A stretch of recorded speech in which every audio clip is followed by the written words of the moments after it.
I had a lot of good feedback on my 5 tips to be crazy productive video. So I thought I would make this How to Be Crazy Whatever kind of like a series on productivity and organization and success and focus, just all kinds of tips and tricks that can help you with things in your personal or your professional life. So for those who know me, it is no secret that I am already crazy organized.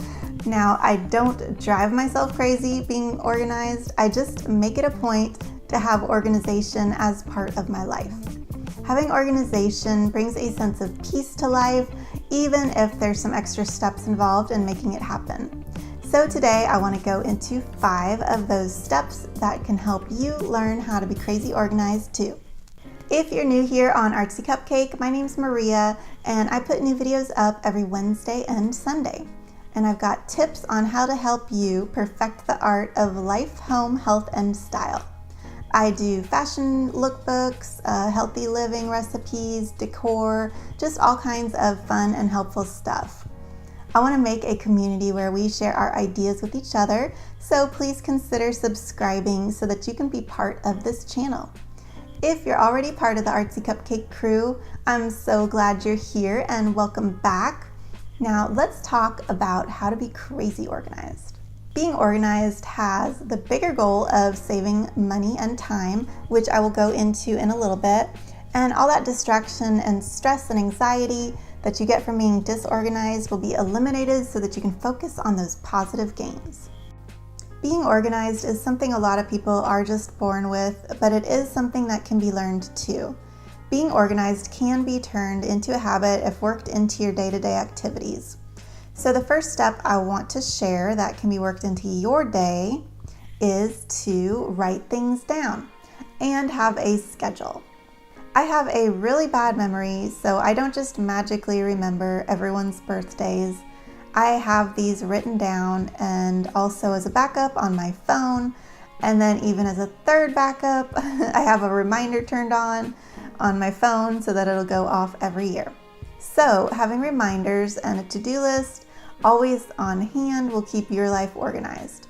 To complement your daily to-dos and your schedule, creating daily routines will help to improve productivity and organization too. Having a set morning, evening, and afternoon routine makes sure everything goes on autopilot so you don't ever have to think about them, and this will just make things go much easier. Everything should have a place in your home or your workplace. Things will get disorganized really quickly if they don't. Take note of when you see something that's out of place on one day and then the next day it's sitting somewhere else. And if you're always looking for like your keys or your wallet, then make a station for when you first walk in the door at your home and at your workplace. Maybe a little bin or a bowl just for these items that you take out of your pocket is just there and ready for you to put your stuff in. Or if you always have blankets laying around, then you could put a little basket in this room and then you can just put all the blankets in there and they're not scattered everywhere. Also, if you have an upstairs, then it's nice to put a little bin at the upstairs or downstairs areas, and then having that basket there will let you just collect things in it, and you only have to make one trip up and down, and everything will always stay organized because you're not just leaving it where it is so that you don't have to make the trip. The most important thing here is finding which items are getting misplaced every day and giving them their own designated home. Decluttering your life is a big help with organization. If you do a spring cleaning every year, that might not be enough. Think of how much stuff you can add to your home in a year. Then when it's time to go through everything, you might just rush to get through it all, and you might not do as thorough of a job as needed, because after a year's worth of accumulation, well, that would just be a huge task. So I would recommend decluttering once a month. Another option would be to commit to getting rid of at least one thing per day. Maybe you keep a bin in your closet and you just toss one thing in there every day. Whether it's the monthly or the daily method that you end up going with, really focus on when there's things you haven't used or touched in the last month and just donate or toss those items right away. This could be your closet, your kitchen, pantry, under the sink.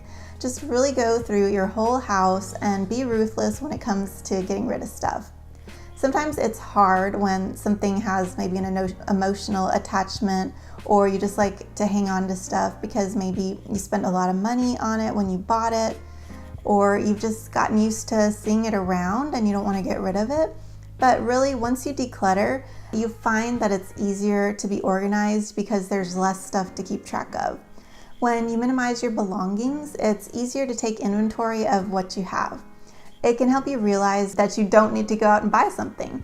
For example, like paper towels. Maybe you just decluttered and you saw paper towels at the back of the crowded closet. This happens to me all the time. After I do my monthly declutter, I actually scratch things off my grocery list because I found I had something that was, sitting somewhere in another room and I didn't realize I had it. So in the end, decluttering will really make you more organized, but it can also save you money too. Another way to declutter is to lessen the amount of paper in your home. You could donate your books and download the ebook versions of them if you don't want to part with the content.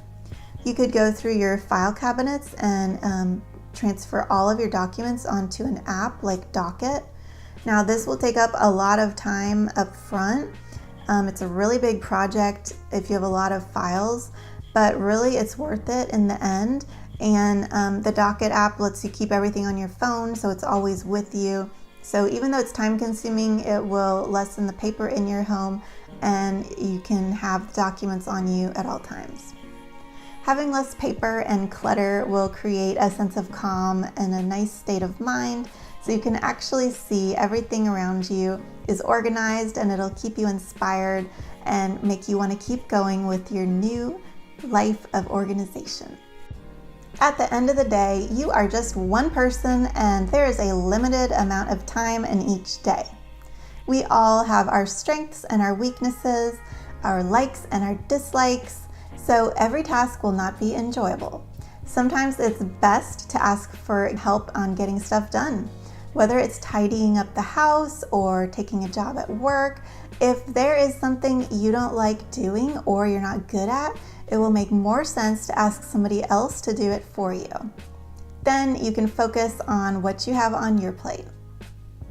It is just disorganized and inefficient to have yourself fumbling through a task, especially if somebody can do it better than you. I know I hate to ask for help on pretty much everything. And if this is like you, it is time to just get over that. Speak up. If you need some help, it will make things better. I have found that you can better organize your day if you aren't trying to take things on, like take on everything in the world. It's just not necessary.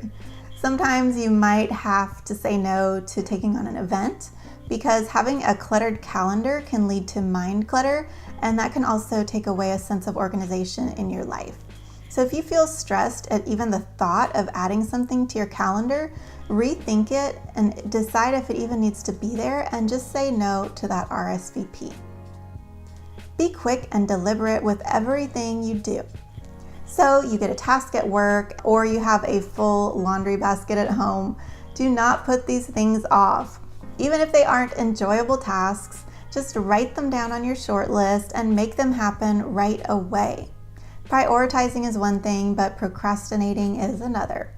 If it's something that needs to get done, it's just something you know that you always put off, then make sure you make it happen like today. Think of yourself as quick and efficient, and you will become that type of person.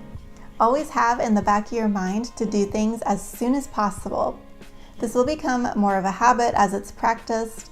And on that same note, when you're using something, make sure to put it away to its dedicated home as soon as you're done with it. Being quick to complete tasks and quick to put everything back in its place will help to keep your life, home, and workplace organized. So there were my 5 tips on how to be crazy organized. Here on Artsy Cupcake, we like to help each other out, so please share in that comment section below what you like to do to stay organized. Or maybe you've found a favorite app that you've used to perfect your organization game. please share that below. We want to know. So if you like this video and you want to see more like it, don't forget to hit that subscribe button now. Thank you so much for watching, and I hope you have a happy day.